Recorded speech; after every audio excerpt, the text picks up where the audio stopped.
ಮಂಗಳೂರಲ್ಲಿ ಸರಣಿ ಹತ್ಯೆ ಆದ ಮೇಲೆ ಸರ್ಕಾರ ಕ್ರಮಕ್ಕೆ ಮುಂದಾಗ್ತಾ ಇದೆ. ಇಲ್ಲಿ ಕರಾವಳಿ ಜಿಲ್ಲೆಗಳ ಹಿರಿಯ IPS ಅಧಿಕಾರಿಗಳನ್ನು ಟ್ರಾನ್ಸ್ಫರ್ ಮಾಡಿದೆ ಸರ್ಕಾರ.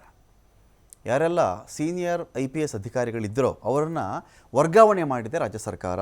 ಸುಹಾಸ್ ಶೆಟ್ಟಿ ಕೊಲೆ ಆಯಿತು, ಅಬ್ದುಲ್ ರಹೀಂ ಕೊಲೆ ಆಯಿತು. ಇದರ ಬೆನ್ನಲ್ಲೇ ಕೆಲ ಅಧಿಕಾರಿಗಳಿಗೆ ಸರ್ಕಾರ ಶಾಕ್ ಕೊಟ್ಟಿದೆ. ಇಲ್ಲಿ ಮೇಜರ್ ಸರ್ಜರಿ ಮಾಡಿ ಆದೇಶವನ್ನು ಹೊರಡಿಸಿದೆ ಸರ್ಕಾರ.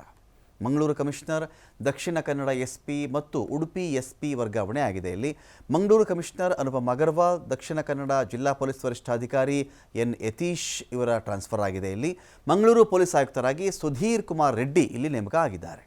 ದಕ್ಷಿಣ ಕನ್ನಡ ಜಿಲ್ಲಾ ಪೊಲೀಸ್ ವರಿಷ್ಠಾಧಿಕಾರಿಯಾಗಿ ಡಾಕ್ಟರ್ ಅರುಣ್ K ಇವರು ನೇಮಕ ಆಗಿದ್ದಾರೆ. ಉಡುಪಿ SP ಆಗಿ ಹರಿರಾಮ್ ಶಂಕರ್ ಅವರನ್ನು ನೇಮಿಸಲಾಗಿದೆ. ಬೆಳಗಾವಿ ಕಮಿಷನರ್ ಇಡಾ ಮಾರ್ಟಿನ್ ಎತ್ತಂಗಡಿಯಾಗಿದ್ದಾರೆ.